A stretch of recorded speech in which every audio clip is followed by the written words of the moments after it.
Muito obrigado pela vossa presença. Como sabem, o Conselho Estratégico Nacional do PSD está dividido em 15 secções temáticas, que correspondem, grosso modo, às áreas de governação. Desde março de 2020 temos estado, obviamente, muito focados naquilo que é a resposta do PSD em termos de políticas públicas à pandemia, quer na vertente sanitária, quer na vertente económica, quer na vertente social. Ao longo de 2020 apresentámos 3 programas económicos. Apresentámos logo no início de abril o programa de recuperação, o programa de emergência económica, no início de junho o programa de recuperação económica e a 5 de outubro o programa estratégico e dos fundos europeus. Adicionalmente a isso, em maio apresentámos um programa de emergência social e em outubro, antes do início da segunda vaga da pandemia, apresentámos aquilo que seriam as medidas de combate sanitário à pandemia para mitigar aquela que veio a ser, infelizmente, a segunda e a terceira vaga. Mas as outras áreas do SEN têm estado a trabalhar e as áreas de soberania são para nós, obviamente, também fundamentais e muito relevantes. E, nesse sentido, o SEN da Defesa, durante este ano que levamos de mandato, esteve a trabalhar, reuniu com dezenas e dezenas de pessoas ligadas ao setor da defesa e hoje apresentamos aquilo que é o programa do SEN para uma política de defesa nacional e nesse sentido quero agradecer às muitas pessoas que integram o SEN e em particular às muitas pessoas que integram o SEN da Defesa Nacional e queria fazê-lo na pessoa do seu coordenador, engenheiro Ângelo Correia, e dos seus vice-coordenadores, o professor e tenente-coronel Proença Garcia e a professora e deputada Ana Miguel Santos.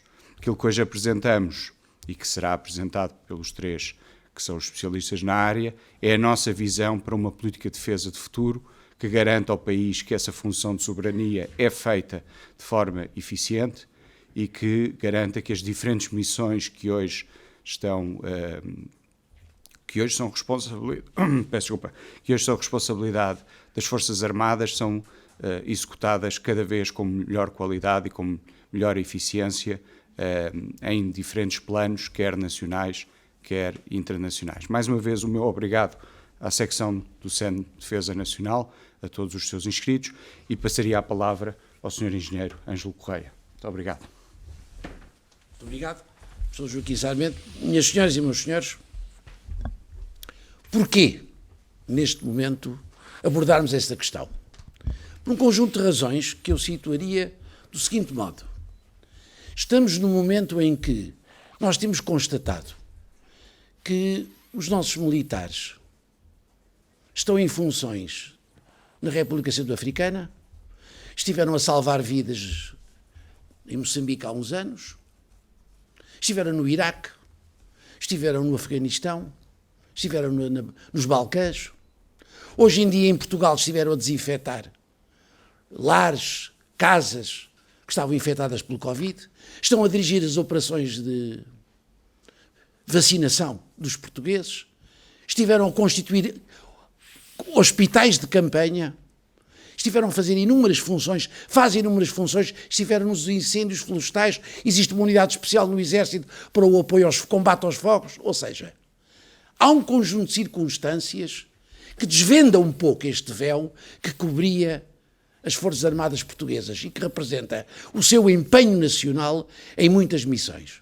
Segunda questão, estamos na altura em que o Governo da República pretende alterar legislação essencial sobre este domínio. Não faria sentido que o Governo fizesse, antes disso, o PSD dissesse ao que vem e ao que pensa. Terceiro lugar, a última razão que é essencial, porque é um trabalho, como disse o professor Joaquim Sarmento, porque é um trabalho constante e permanente de muitas pessoas dentro do PSD. Estas são as razões porque aqui estamos hoje.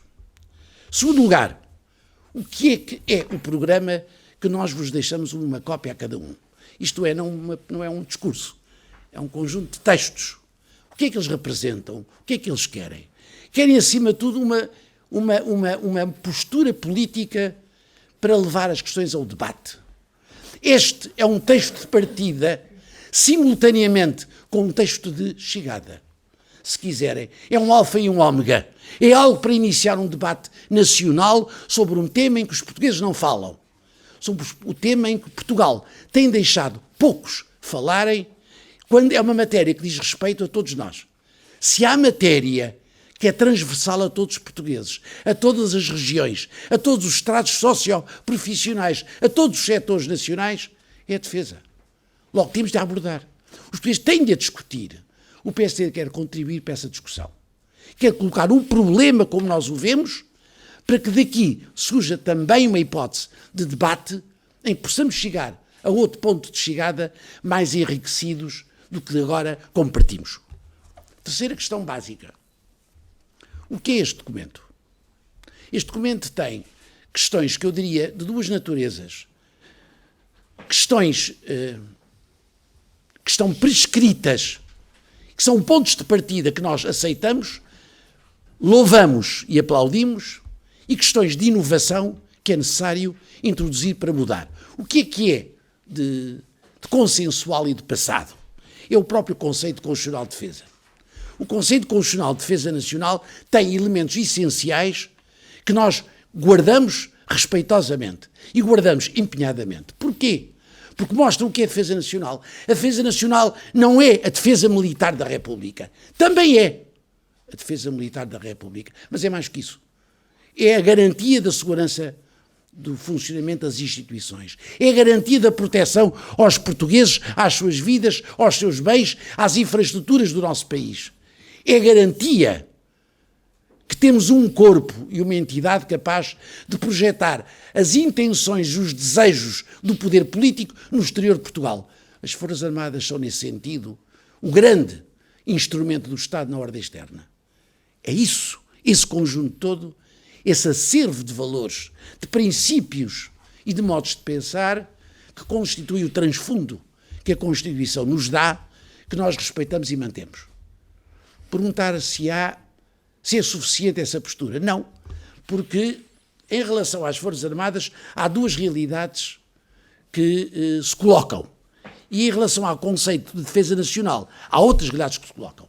Defesa nacional, como eu disse, o artigo 263 sempre promoveu uma ideia da defesa nacional como um conceito abrangente, alargado, multissetorial, mas ao mesmo tempo integrado. Isto é, várias matrizes de ação que garantem a segurança do país, mas que se podem plasmar em várias áreas e com vários protagonistas. Se bem que o essencial operador da defesa nacional são as suas Forças Armadas. Ora, aconteceram mudanças na história e na vida nos últimos 30 anos. Em primeiro lugar, aconteceram questões de ameaças e riscos que não tínhamos. Nós há 20, 30 anos não tínhamos em Portugal, no conceito de segurança nacional, no conceito de defesa nacional, se quiserem, uma questão que era o problema das pandemias. Não existia.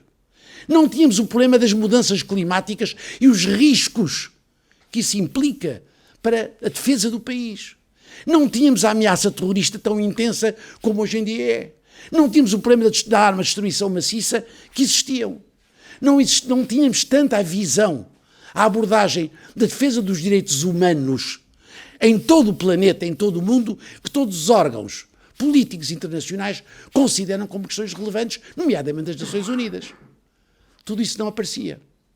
E agora existe. E agora existe mais. Existiu um conceito militar, puramente militar, no âmbito de muitos países da própria Aliança Atlântica, onde estamos, que obrigou não a ver cada compartimento das Forças Armadas de per si, mas a ver a integração das mesmas. Hoje em dia já não há operações de um ramo, há operações integradas e conjuntas. Tudo isto são inovações, novidades, que a vida mostra em todos os países e também em Portugal, só que Portugal não está suficientemente preparado para isso.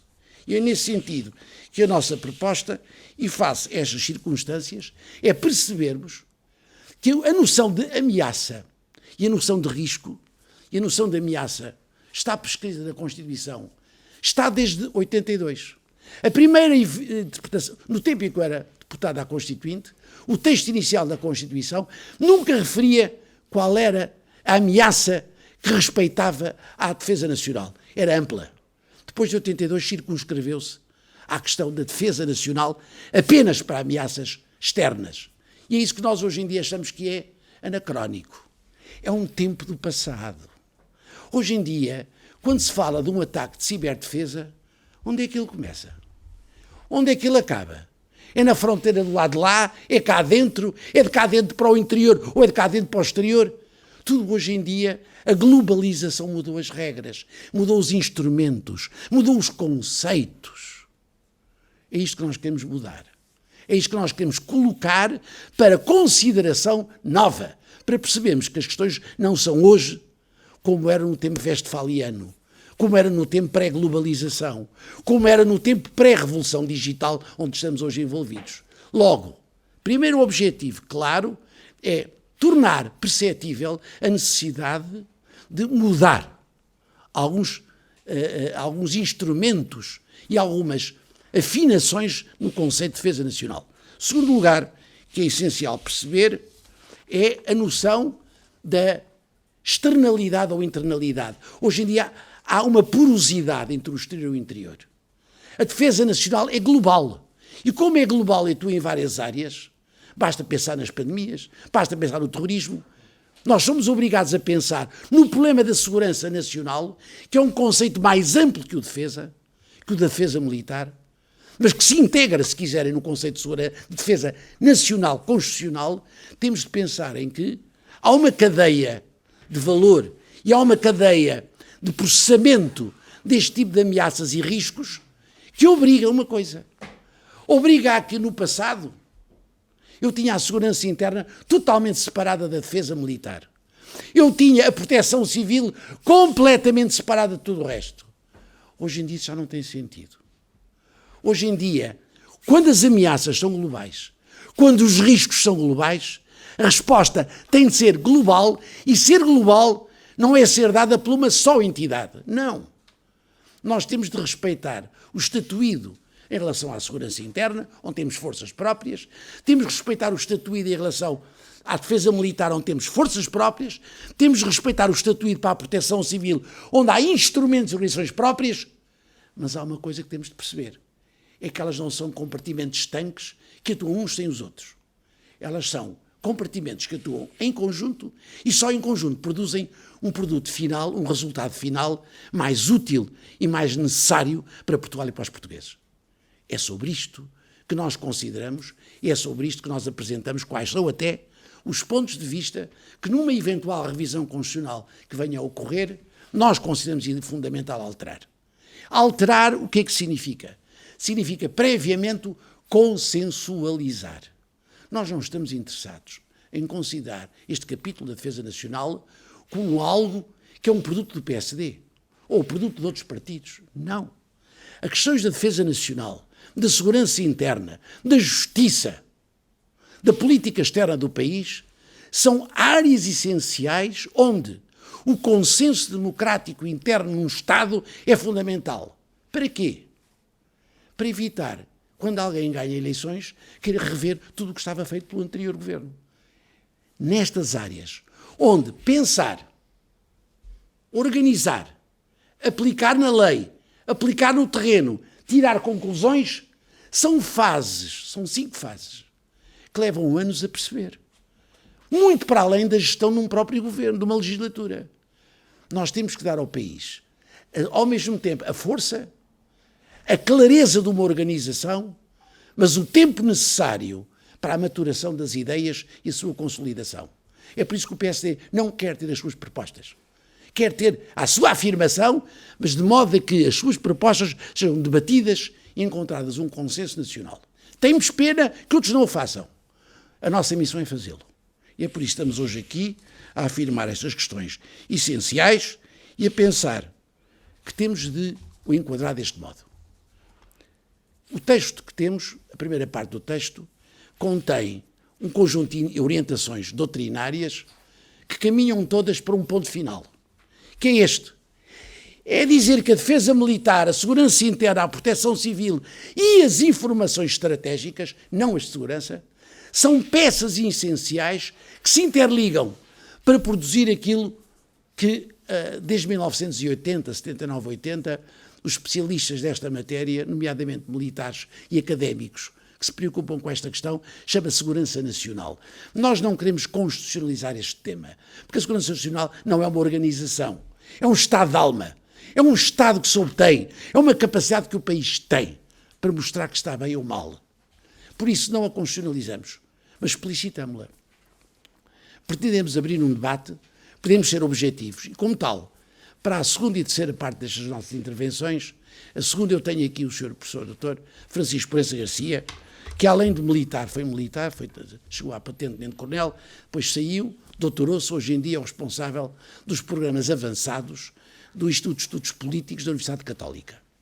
Ele é também uma pessoa empenhadíssima nesta área, bem como a senhora deputada Ana Miguel Santos, que é responsável, é coordenadora, aliás, do grupo parlamentar na área da defesa nacional, tem tido uma ação muito importante e muito esclarecida, talvez das mais dentro do Parlamento Português nesta matéria, o que prova que o PSD quer contribuir com o seu trabalho, com a sua palavra e com o seu empenho na construção de alguma coisa que em país seja o mais importante para todos nós. Muito obrigado. Francisco, por favor.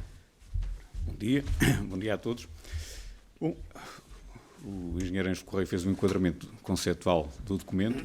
Eu vou mais ao cerne da segunda parte do documento, que são os objetivos.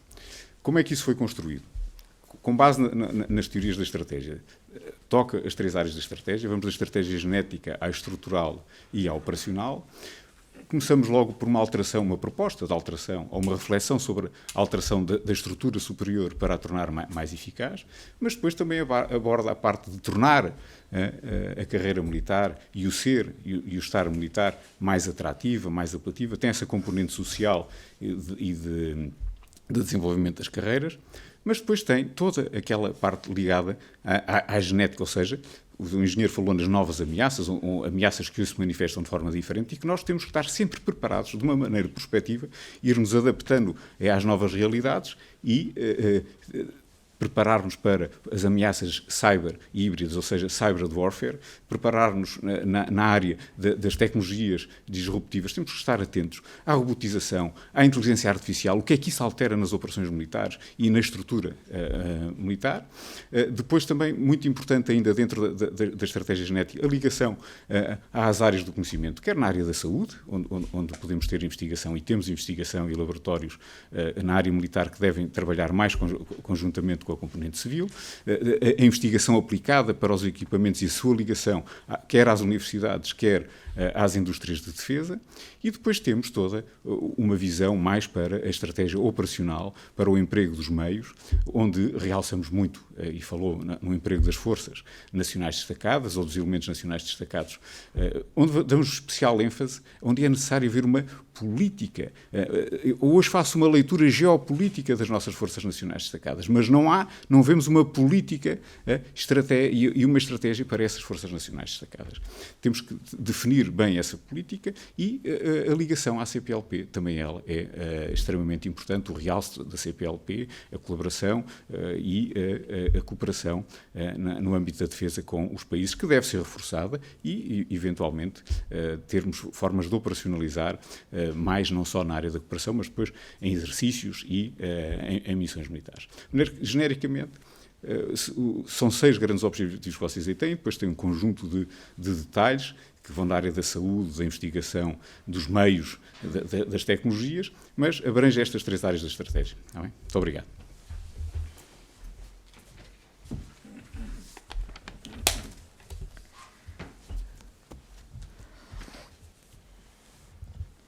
Obrigada a todos.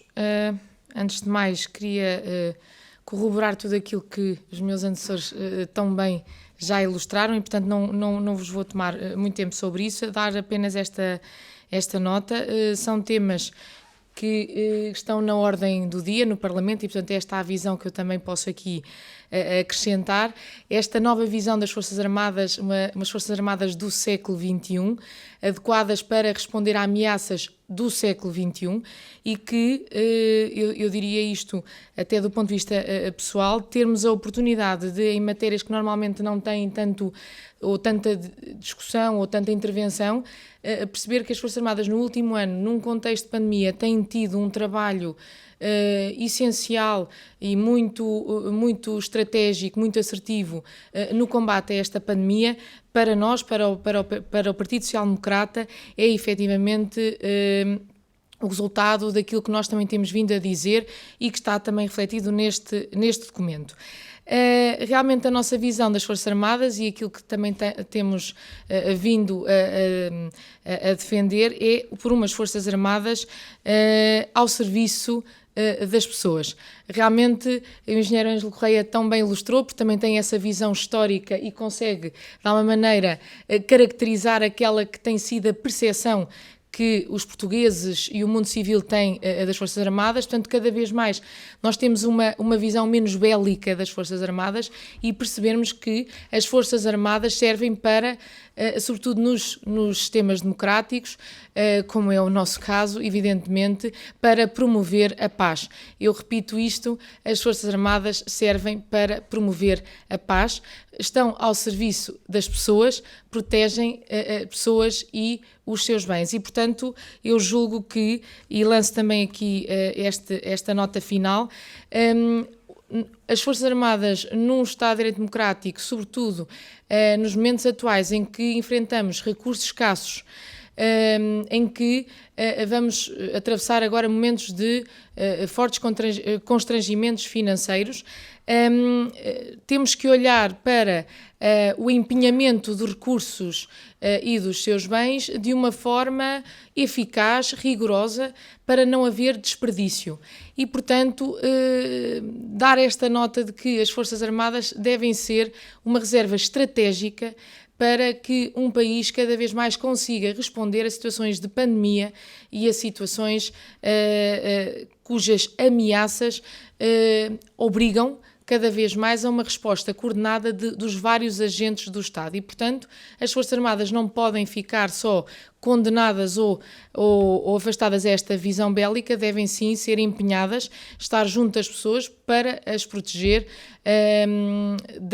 e para proteger a sua segurança. E, portanto, era esta a nota que eu queria deixar. Muito obrigada. Meus senhores, estamos à disposição de todos para qualquer pergunta, alguma questão queiram colocar. Fazem favor. Faz favor. Bom dia. Bom dia. Minha pergunta tem a ver com aquilo que explicou relativamente ao novo enquadramento que queriam dar às Forças Armadas Portuguesas e quero ligá-las com a questão da proteção civil. São as Forças Armadas a coordenar a proteção civil? Não disse isso. Não disse isso, como sabe. Eu disse outra coisa e você, talvez eu não tenha explicado ou você não ouviu bem. Mas a ideia é esta. Há uma defesa militar da República, constitucional, no âmbito da defesa nacional, é uma sub-área da defesa nacional e que respeita a defesa militar da República. Há uma área da segurança interna do país que responde cabalmente, ou acima de tudo, ao combate interno que se faz às ameaças e a alguns riscos que existem dentro do próprio território. Há uma área da proteção civil que se chamava-se antigamente Defesa Civil do Território, a designação vinha com outro jargão, que significa uma proteção das pessoas e de bens e de circunstâncias e situações que requerem uma ação eficaz sobre o terreno. Bom, cada uma tem o seu âmbito, cada uma tem a sua direção, cada uma tem a sua tutela. Mas as sinergias, os enquadramentos conjuntos entre todos, obriga a uma coordenação eficaz entre elas. Ou seja, temos de evitar, acima de tudo, não só entre as Forças Armadas, o sistema policial e a proteção civil, temos de evitar não só duplicações, não só conflitos, não só discrepâncias, não só sobreposições, mas temos de garantir mais eficácia. Essa é a questão básica que nós colocamos no nosso documento e eu respondo muito facilmente. A defesa nacional, no sentido amplo, é uma política de Estado ao mais alto nível que é coordenada pelo Sr. Primeiro-Ministro. O Sr. Ministro da Defesa Nacional, legalmente, só tem competências para dirigir as Forças Armadas. Não mais. Pode ser responsável pela defesa nacional como um todo, isto é, pode ser responsável pela defesa nacional, ou seja, para além da defesa militar, as outras áreas da defesa nacional, que não são militares no sentido técnico do termo, mas são desempenhadas por militares, se o Sr. Primeiro-Ministro delegar nele. Ou seja, a atual lei, e não sabemos, mas calculamos que nas futuras leis, o Ministro da Defesa Nacional pode ter um estatuto de Ministro do Estado para ter que, digamos, operar por... Peço desculpa, mas tinha que anular aqui uma chamada. A tecnologia às vezes sobrepõe-se à vontade de diálogo. Neste caso, a lei permite que o Sr. Ministro da Defesa Nacional tenha poderes dados pelo Sr. Primeiro-Ministro. O que quer dizer que, em última instância, a coordenação global da política de defesa nacional é do Sr. Primeiro-Ministro. Só que, na prática, respondemos à seguinte questão. Como é que é possível o Sr. Ministro, o Sr. Primeiro-Ministro, operar isso quando tem milhares de questões para resolver? Não é possível.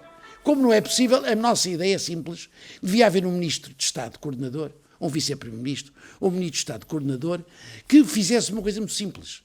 Coordenasse as interações todas e a globalização toda que é preciso encerrar, considerar, organizar, gerir, estatuir, tratar em termos jurídicos e administrativos entre defesa militar, segurança interna, proteção civil. Estes três, porque eu falo destes três? Não é porque a defesa nacional não tem a ver com o Ministério da Saúde, como se vê todos os dias. Não tem a ver com o Ministério dos Transportes, então se vê muitas vezes. Com o sistema fiscal, muitas vezes, às vezes. O que acontece é, a interação entre estas três áreas é talvez aquela que se processa mais vezes e mais no tempo. De onde encontramos como necessária a necessidade de um Vice-Primeiro-Ministro coordenador ou um Ministro da Defesa Nacional com a categoria de Ministro de Estado, porque na hierarquia, nós sabemos como é que são as coisas, se não há respeito hierárquico pela pessoa que manda, ninguém faz nada. Ou antes, as coisas não se processam. Começam as duplicações, as invejas, as entropias. Portugal é um país excepcionalmente bom em entropias. Provoca-as todos os dias. Ora, é preciso combater isso. Nós temos de ter uma cultura, aliás, permita uma expressão, eu não estou interessado em ter culturas dos ramos. Estou interessado em ter uma cultura das Forças Armadas, como um todo. Nós temos que viver e criar uma cultura para as Forças Armadas, mais do que até para os próprios ramos. E temos que criar uma cultura nacional, de segurança nacional, mais do que a defesa militar, a proteção civil ou a segurança interna, mas global. Nós temos que começar a olhar para o todo nacional e para cada um dos portugueses. São mais importantes os portugueses e o todo nacional do que os vários corpos e a sua própria capacidade de cada um deles. Temos que olhar para todos. Somos todos necessários para cumprir uma missão a favor de todos e não exclusivamente de si próprio. É isto, minha senhora, que eu... Não sei se ficou claro ou não. Portanto, não há aqui supremacias. Há uma necessidade, ainda bem, de coordenação. Porque se cada um anda para o seu lado, todos os dias vemos os conflitos. Em Portugal, temos que ter estruturas onde haja um responsável. O que se passou hoje em dia entre a Guarda e a Polícia, ou a Polícia e a Guarda Republicana, ou com Forças Armadas, temos visto tantos incidentes em Portugal que não é possível nem aceitável que um país democrático, moderno, do século XXI, e presidente agora do Conselho Europeu, ou seja, tem também um mandato europeu, se permite e consinta publicamente questões destas. Porquê é que elas sucedem? Não há exercícios de poder bem pensados e bem estruturados em Portugal. O grande problema, um dos grandes problemas do país é a incapacidade de virmos em conjunto organizadamente. No próprio Estado. São todos Estados. Mas são incapazes de ter uma estrutura que coordene, que dirija com eficácia. O Estado existe como um produto dos portugueses e dos cidadãos. O Estado é um produto dos cidadãos, é um produto organizado da vida dos cidadãos que o querem e que o desejam, mas desejam-no para que lhes sirva a cada um de nós, como portugueses. E por isso é essencial esta questão. Mais.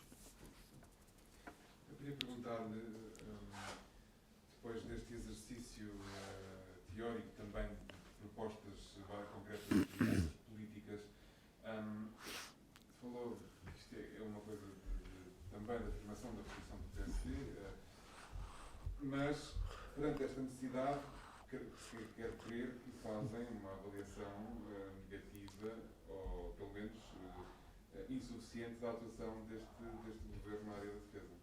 E gostava de saber a vossa opinião sobre isso. Em primeiro lugar, muito obrigado pela pergunta e, sobretudo, obrigado por uma questão. De termos recordado que o nosso documento tem uma parte teórica, doutrinária e uma parte de aplicação de políticas. Ou seja, nós não apresentamos medidas sem objetivos. E não apresentamos objetivos sem uma política e uma doutrina que enquadre isto tudo. E a nossa perspectiva doutrinária é inovadora. É abrir para o futuro. Como dizia a senhora deputada Ana Santos, é pensar um país e umas Forças Armadas e uma defesa para o século XXI. É isso que é importante. Nesse sentido, é evidente que temos uma avaliação do Ministério da Defesa e da Política de Defesa Nacional nos últimos anos.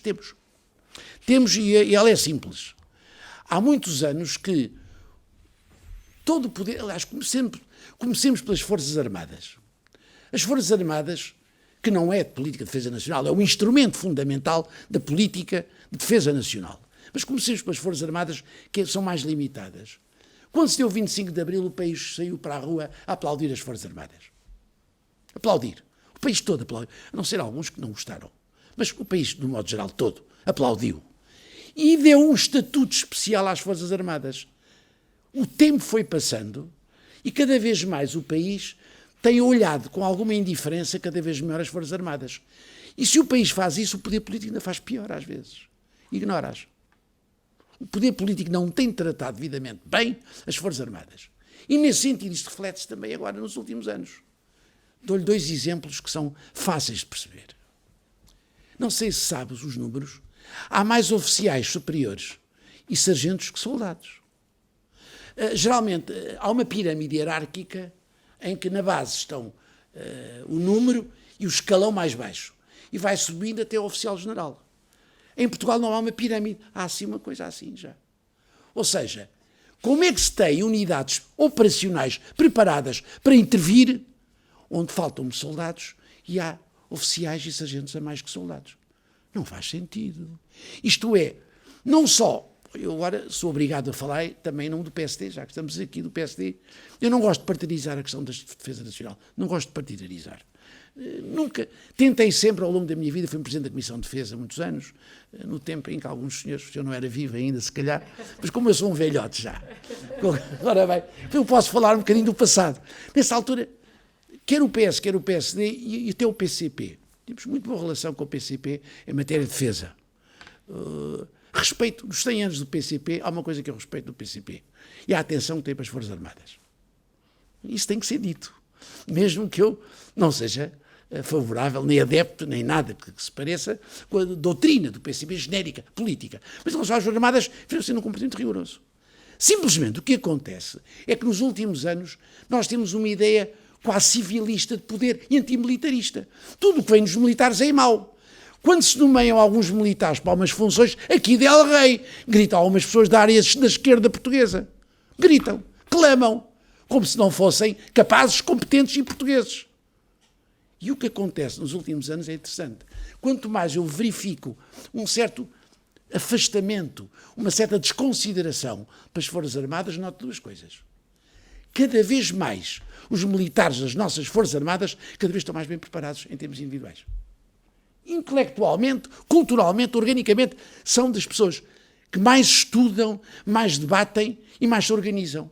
E a tal ponto que é assim que o país vê. Quando é uma crise destas pandémica, quem é que o país vai buscar? Vão buscar militares. Porquê?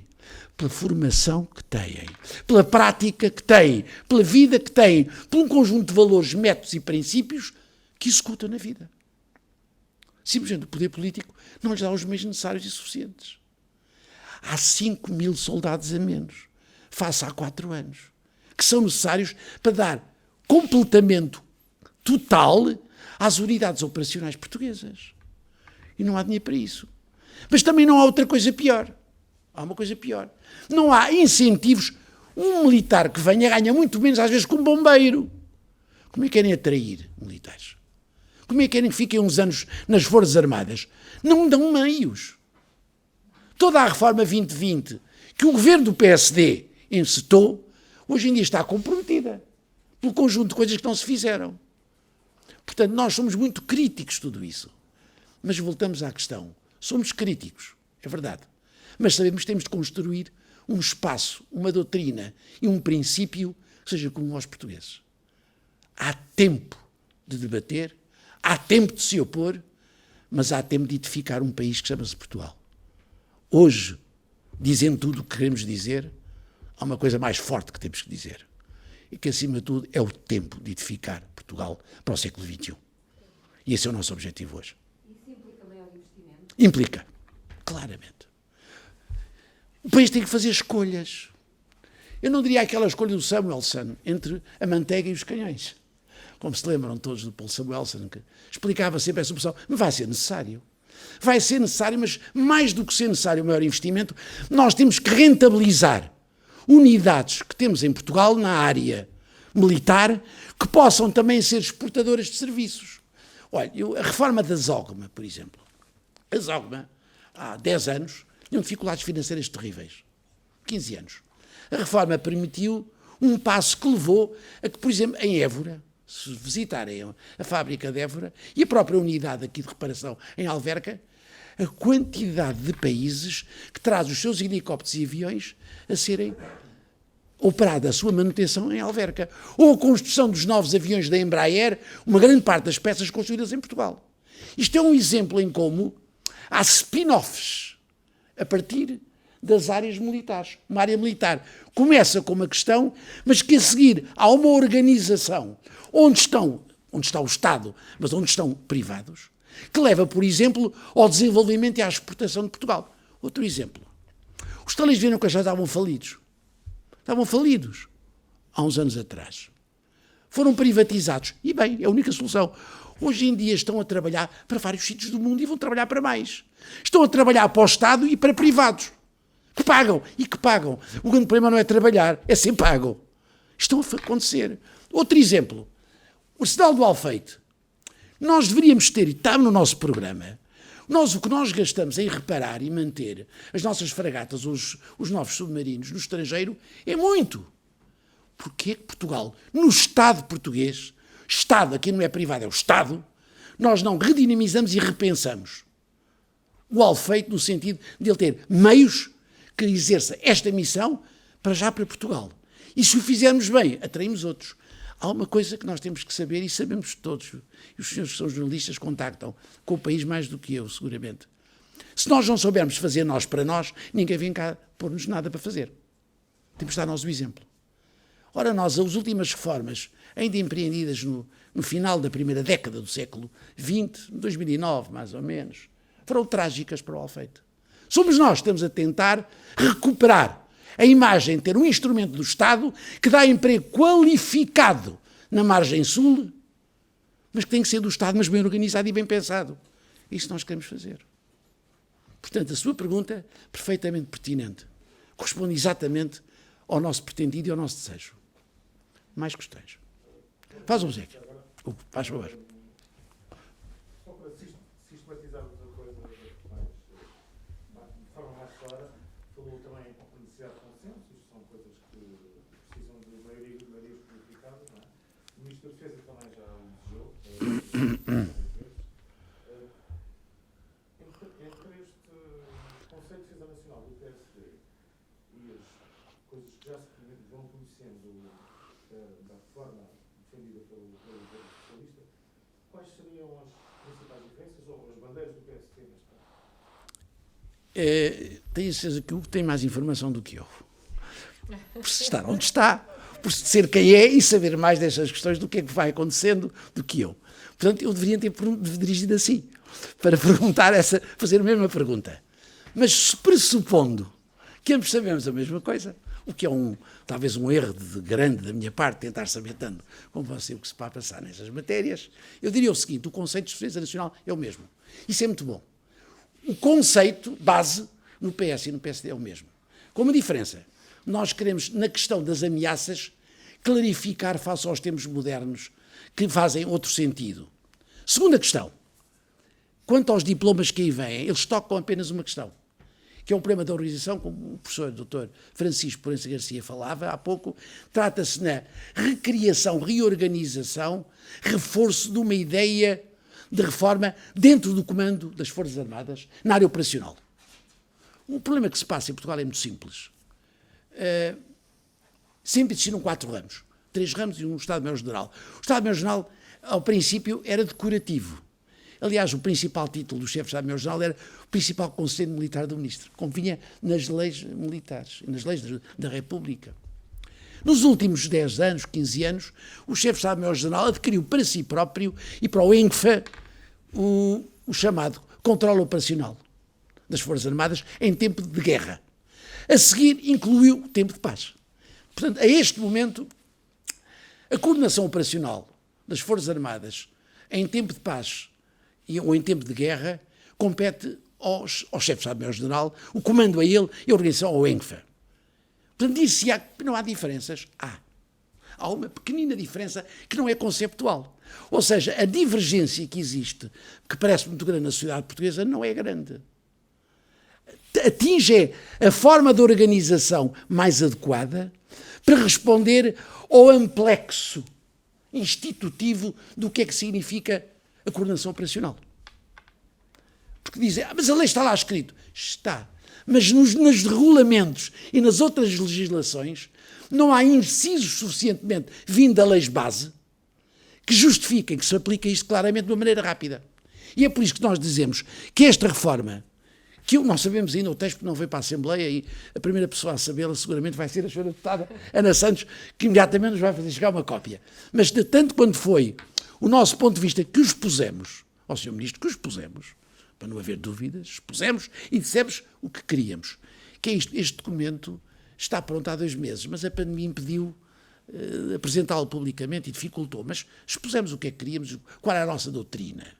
E a exposição, para nós, tem 4 diferenças ou princípios fundamentais de atuação. Primeiro, temos de ter uma solução em que a coordenação operacional atribua responsabilidades mais claras.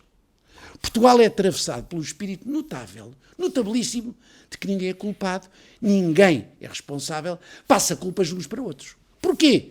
Porque nunca na lei se diz, és tu que mandas, mas és tu que pagas se as coisas não correrem bem. Talvez a nossa matriz sociológica portuguesa nos diga, bem portuguesa, nos diga, é preciso ficar explícito. Primeira questão, portanto, responsabiliza mais. Responsabiliza alguém. Alguém e uma estrutura. Segunda questão, evita duplicações. Entre ramos e no Estado-Maior-General há, por vezes, duplicação de meios de tarefas que tornam as funções mais atrasadas, mais lentas, mais tensionais e mais caras. De onde? A segunda questão em discussão para nós é, além da responsabilização, é a rapidez de resposta. Terceiro, ouçam, em missões de guerra, em missões militares, em missões pandémicas, não se pode haver atrasos. Atrasos são mortes. E por isso é essencial ter uma estrutura mais rápida. Terceiro, uma estrutura que não duplique meios, portanto mais barata. Que se aplique, que liberta pessoas, mas eu pergunto, pessoas que são essenciais em Portugal. Eu gostaria muito de ver, hoje em dia temos felizmente um excelente oficial-general que está à frente da Proteção Civil, já lá tivemos outro, agora temos um que lá estava em número 2, que é um excelente oficial-general. Mas eu pergunto, porquê é que em tantas áreas do país não se sai do amadorismo de cavalheiros que vêm todos das esferas partidárias e com uma formação, às vezes, não suficiente, porquê é que não se levam oficiais superiores das Forças Armadas habituadas a estas questões? Aquilo que é a task force, hoje da vacinação, pode ser duplicada noutras áreas da proteção civil, por exemplo, em questões essenciais de coordenação e de ação no terreno. Se há entidades preparadas para fazer princípios de pensar, planear, programar e agir e manobrar, são as Forças Armadas. Esse conjunto de questões são essenciais para nós introduzir na nova lei. Por último, há quem diga às vezes, tenho ouvido isso, queremos acabar com os ramos. Completamente mentira. Não faz sentido nenhum. Houve países que tentaram acabar e acabaram. Canadá, Noruega, andou para aí. Vários países quiseram fazer isso e fizeram o mesmo. A nossa ideia não é nada disso. Disseram-nos às vezes, e tenho ouvido dizer um rumor, estamos a depreciar, degradar, retirar funções. Não. Os chefes de Estados-Maiores continuam com a sua dignidade, a sua postura, a sua hierarquia, nada disso é alterado, mantém-se tudo, simplesmente. Nós arranjamos um dispositivo que mantém os ramos, a sua dignidade, a sua funcionalidade, e tem muitas coisas para fazer, mas operações significam empenhamentos militares. Esses têm que ser concentrados. Essa é a grande diferença e a grande aproximação. Está claro ou não? Muito obrigado. Mais questões? Depois vou ouvir falar, de repente pensei que vou ouvir falar o ministro Gomes Cravinho, nomeadamente... Mas acha que a voz é parecida? Não, então o que é que quer dizer? Diga lá. Em relação a não acabar com os ramos, e em relação a uma coisa que o Pedro disse e que eu queria perguntar, como um membro do CEN, coordenador da área da defesa, teve alguma conversa com o ministro da Defesa Nacional? Nuno, em primeiro lugar é um prazer vê-lo. Bom dia, Nuno. Segunda questão, responder à pergunta. Tive, sim, senhora. Tive, aliás, eu disse há bocado. Disse que apresentei um ponto de vista, não sei se foram há 2, há 3 ou uma semana, não interessa. Apresentei o meu ponto de vista. Apesar do ponto de vista do PSD, formal, que é este que está aqui, aliás, peço um favor já agora, eu julgo que eu pedi que tivéssemos todos um documento à frente, e este documento, se repararem, tem 2 partes, uma que é o conceito, outra que é os objetivos. Na parte daquela folha mais... não sei se é alaranjada, reparem bem. Primeiro objetivo, fortalecer capacidade interna de discussão e resposta. Está política a prosseguir. Atribuição da capacidade adequada de comando e controle das FAs ao CENF em tempo de paz ou guerra, que já está na lei, aliás. E agora nós acrescentamos, assegurando que o CENF se constitui como chefe de Estado-Maior de Defesa. Não sei se o Governo aceita esta ideia. Segundo, os comandantes dos ramos passam para a efetiva dependência direta do CENF no domínio operacional, incluindo a gestão corrente de recursos, que hoje em dia depende do Sr. Ministro. Do Sr. Ministro também saem funções. Terceiro, aos comandos das componentes competem o aprontamento, etc, que é as funções dos ramos. Ou seja, o que nós fizemos foi este texto, que foi maturado, foi pensado, e que entre nós foi debatido com muita gente. Talvez até algumas pessoas que hoje em dia protestam. Que viram tudo e disseram que sim e amém. Está a ver? Ou seja, tudo o que nós queremos tem uma transparência completa perante com quem se negocia e perante o país, através de vossas excelências, dos senhores. Nós não queremos, não fazemos jogos. Nós dizemos o que vimos, porque é que vimos e em que é que acreditamos. E em que é que não acreditamos. Para quê? Para que o país saiba que queremos lutar por uma causa que nos é íntima, é séria e é importante. E não abdicamos disso. E como tal, falámos com o Sr. Ministro da Defesa, falámos. E ainda bem que falámos, porque... Está a sugerir que estas alterações que o Ministro sugere foram à boleia da vossa conversa? Não. Estou a dizer que o debate entre o Sr. Ministro da Defesa e nós próprios manifestou amplo consenso em algumas questões. Ou seja, não é uma descoberta do Governo, é algo que ambos estamos de acordo. Nuno, ainda bem que em democracia as pessoas conversam. E ainda bem que para questões essenciais da democracia há acordos. Ainda bem que o há. Sabe porquê? Porque assim os pontos de vista podem ser melhor elaborados e são mais perduráveis no tempo. Não existem até às próximas eleições. Pode existir por mais 7 ou 8 anos ou 9 anos, logo se vê. É importante estabilizar o país em algumas áreas. De fundo, o mesmo na justiça, o mesmo na segurança interna, que precisam de reformas os dois. Não direi na política externa, porque isso aí também há consenso, basicamente. A não ser num ponto na política externa. Achamos que este governo esqueceu-se da CPLP. Esqueceu-se do mundo africano.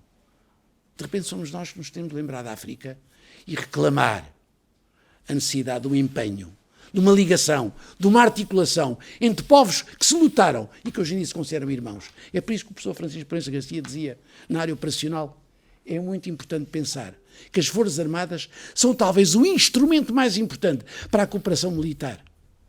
Até agora foram. Porquê?